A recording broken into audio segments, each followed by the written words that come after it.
Hello World et bienvenue à la Veille Tech, l'art de communiquer en tant que développeur. Lorsque j'étais à l'université, les étudiants en informatique ou en mathématiques étaient considérés comme des personnes timides pour la plupart parce qu'on jugeait qu'ils ne communiquaient pas.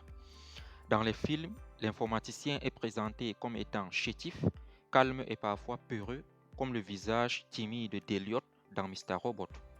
Pourtant, certaines personnes comme Chloé O'Brien avaient des sautes d'humeur et elle était très active en communication. Toutes ces attitudes, comportements ou expressions sont une réalité qu'il ne faut pas généraliser à tous les informaticiens, mais qu'il faut plutôt généraliser à tous les êtres vivants. La communication est un art, elle s'apprend et fait partie intégrante de notre réussite dans la vie. En tant que développeur, comment devons-nous communiquer avec les membres de notre équipe ou avec nos clients?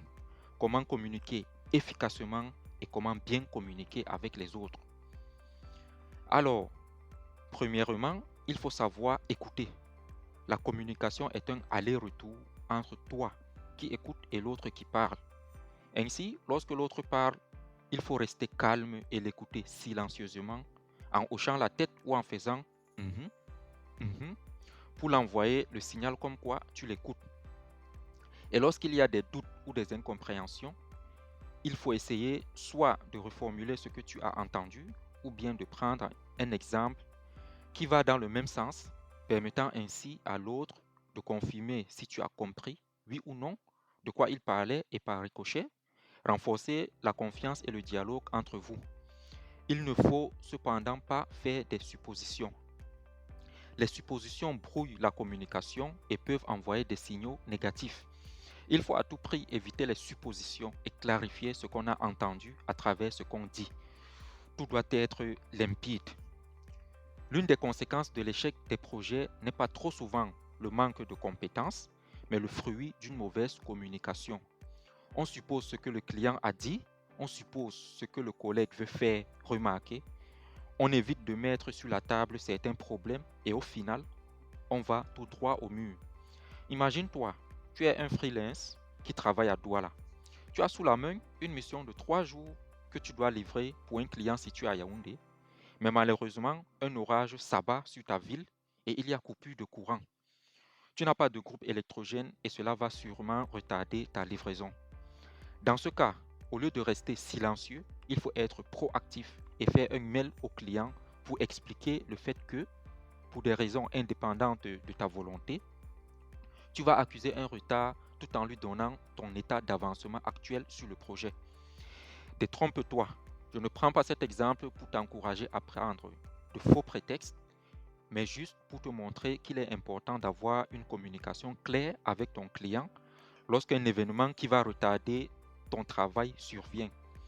Comme je le disais tout juste avant de prendre cet exemple plus haut, il faut éviter les suppositions. D'autre part, le fait d'éviter les suppositions ne signifie pas qu'il faut aller dans les détails. Il est important d'adapter sa communication ou son message à son interlocuteur. Si un collègue du service marketing veut savoir comment avance la fonctionnalité pour publier un post sur Facebook à partir du site web et que tu rencontres des difficultés avec l'accès à l'API, évite les messages du genre la méthode de post que j'envoie au endpoint retourne une erreur bizarre, peut-être que les données JSON ne sont pas compatibles. Non, c'est à éviter. Dis-lui juste que la communication entre le site web et Facebook ne passe pas parce que les données que tu envoies ne sont plus supportées par Facebook. Ainsi, le message sera plus digeste et compréhensible. Par contre, lorsque tu es en face d'un collègue développeur, là, tu pourras entrer dans tous les détails, mais en utilisant une approche allant du général au particulier. Moi, c'est ce que je fais.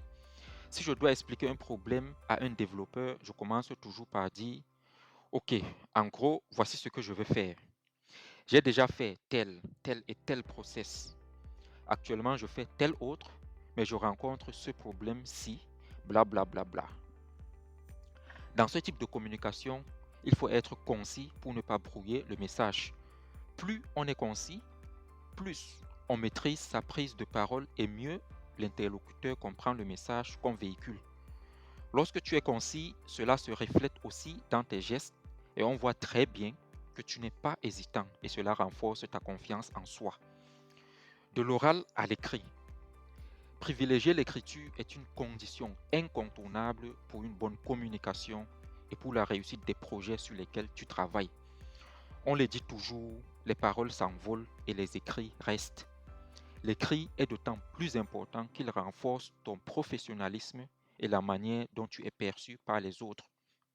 Dans le cas d'une discussion avec un client ou un chef de projet, il faut prendre le soin de tout noter, de préférence dans un ticket ou dans l'espace de commentaires prévu à cet effet. Les outils comme Trello sont là pour ça, sans oublier les issues sur GitHub ou GitLab. Lorsqu'un client demande un bouton qui affiche les données précises, rédige cette demande pour éviter tout malentendu plus tard. Il est aussi important d'avoir l'habitude de lui demander de faire un mail ou d'aller renseigner son nouveau besoin et ses remarques dans le ticket en question. Sur PIF, je l'ai fait dernièrement pour une mission. Après avoir clarifié les besoins du client, j'ai demandé au développeur de créer un dépôt sur GitHub et j'y ai renseigné toutes les tâches. Lorsque le développeur terminait une tâche, j'allais la tester et par la suite, je renseignais mes remarques et donnais mon appréciation en commentaire. Lorsqu'il fallait demander quelque chose au client, le développeur en question, qui s'appelle Emmanuel et qui d'ailleurs est une personne professionnelle, était très réactif et n'hésitait pas à faire un mail au client. Tout ceci pour souligner qu'à travers la plateforme PIF, que tu peux découvrir sur pif.dev, nous poussons les parties prenantes autour d'un projet à avoir une bonne communication. Et toi, tu dois faire de même.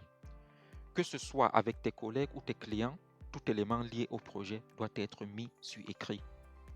J'ai souvent l'habitude, lorsque je crée un merge request ou un pull request, d'expliquer pourquoi je fais ces changements ou de mettre juste le lien du ticket sur lequel j'ai travaillé afin que le collègue qui fera le code review soit au même niveau d'information que moi. En parlant de code review, j'entends des voix qui disent que certains collègues sont condescendants avec elle.